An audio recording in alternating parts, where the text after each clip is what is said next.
Il était une fois, dans un village pittoresque niché parmi les collines où les murmures des légendes anciennes remplissaient l'air, il vivait un jeune pêcheur nommé Pierre. Le village a prospéré sur les richesses du lac voisin, ses eaux sereines reflétant les nuits de lune et tenant des secrets qui ont intrigué les esprits curieux des villageois. Une nuit, alors que la pleine lune baignait le lac dans sa lueur argentée, Pierre entendit une mélodie envoûtante flotter sur l'eau. C'est arrivé à chaque pleine lune. Le chant enchanteur, rempli de désir et de tristesse, semblait l'appeler, remuant un profond désir dans son cœur. Pierre se trouva fasciné par la beauté envoûtante de la chanson de la sirène. Il sentit une traction inexplicable, comme si la mélodie remuait quelque chose de profond en lui, un souvenir, un désir, un amour oublié. Sa voix lui semblait si familière et envoûtante, qu'il avait l'impression d'avoir oublié quelque chose d'important. Intrigué par le chant mystérieux et la voix familière enchanteresse de la sirène, Pierre a cherché les anciens du village, il est passé d'un aîné à l'autre jusqu'à ce qu'il rassemble la véritable légende du lac Mouli.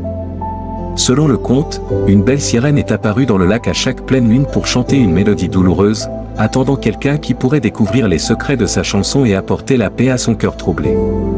Pierre a essayé de découvrir auprès des anciens quel était le secret qui troublait la sirène, mais aucun aîné du village n'avait de réponse pour lui. Enfin, un vieil homme nommé Henri lui dit de rencontrer la déesse du printemps, qui seule pouvait répondre à ses questions. Tout le monde savait que la déesse du printemps vivait dans le lac dans la forêt mortelle de l'Est, et seuls ceux qui avaient le cœur courageux pouvaient s'aventurer dans la forêt de l'Est. Déterminé à découvrir la vérité, Pierre a entrepris un voyage dans la forêt orientale pour voir la déesse du printemps.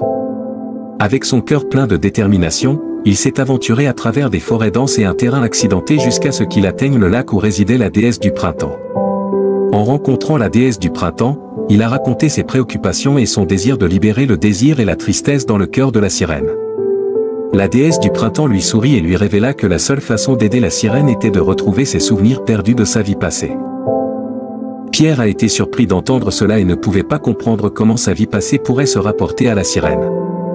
Après un bref moment de contemplation, il a accepté de retrouver les souvenirs de sa vie passée et a demandé à la déesse comment faire au mieux. La déesse lui a dit qu'il devait trouver le livre des souvenirs, qui se trouvait sous un arbre de vigne dans le lac soudain de la forêt orientale. Elle lui a dit que le livre avait le pouvoir de découvrir les souvenirs perdus du lecteur, donc il devrait lire le livre une fois qu'il l'a trouvé. Pierre remercia la déesse du printemps et se dirigea vers le lac Suden. Quand il est arrivé, il a vu le livre briller sous l'arbre de vigne, comme la déesse du printemps lui avait dit. Il l'a ramassé et a commencé à lire. Là, il a découvert que la sirène s'appelait Sérafina. Il y a 100 ans, Séraphin était une princesse humaine tombée amoureuse d'un humble pêcheur. Leur amour était pur et fort, mais il était interdit par sa famille royale. Pour être avec son amant pêcheur, Sérafina a demandé l'aide d'un ancien sorcier qui a accepté de l'aider avec un sort qui ferait son père, le roi, d'accepter le pêcheur comme son mari.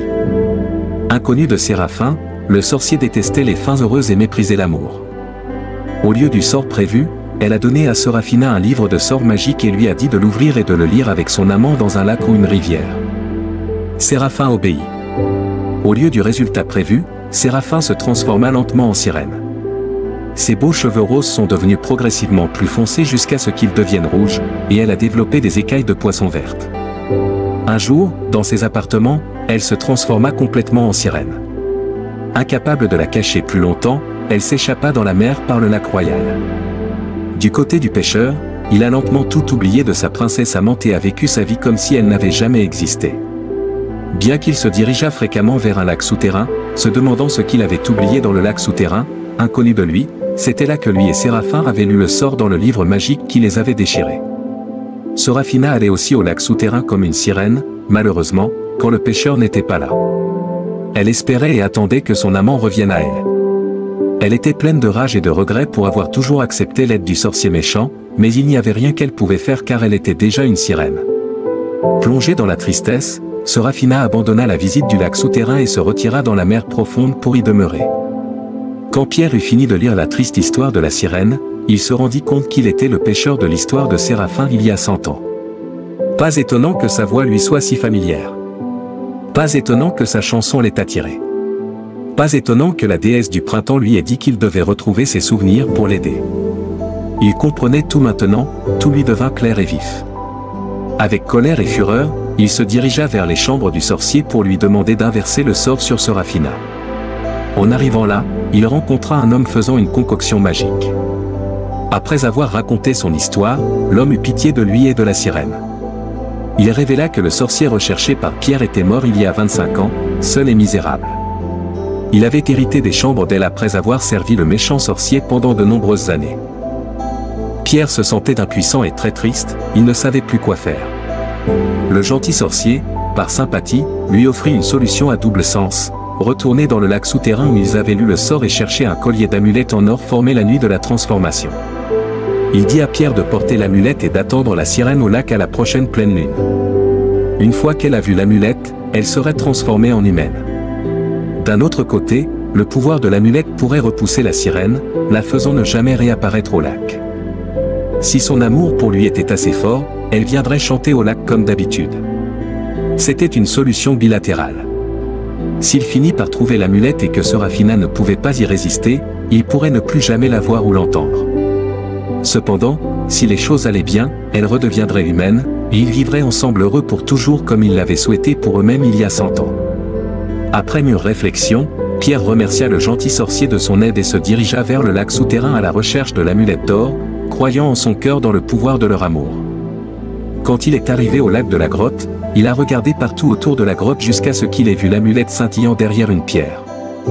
Il était si heureux et l'a ramenée à la maison. Pierre attendait avec impatience la prochaine pleine lune avec l'amulette autour du cou. La nuit de la pleine lune, il vint joyeusement au lac, attendant que Séraphin chante comme d'habitude, mais cela ne se produisit pas.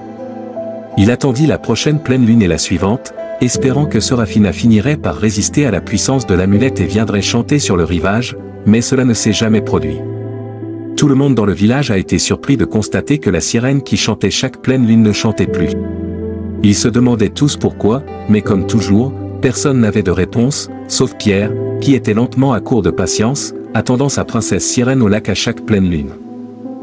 Un jour, comme Pierre ne pouvait plus attendre et refusait d'abandonner son amour, par désespoir, il ôta sa chemise et plongea dans la mer à sa recherche. Il avait l'amulette sur lui, espérant la voir et l'emmener à terre avec lui.